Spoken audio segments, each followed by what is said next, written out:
Hari ini kita diterima oleh Rektor Bina Dharma, Ibu Sunda.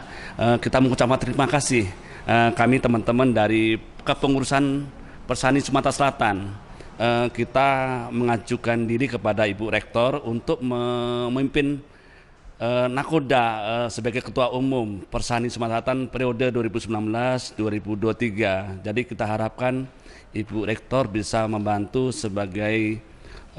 membantu penuh sebagai Ketua Umum Persani Sumatera Selatan periode 2019-2023.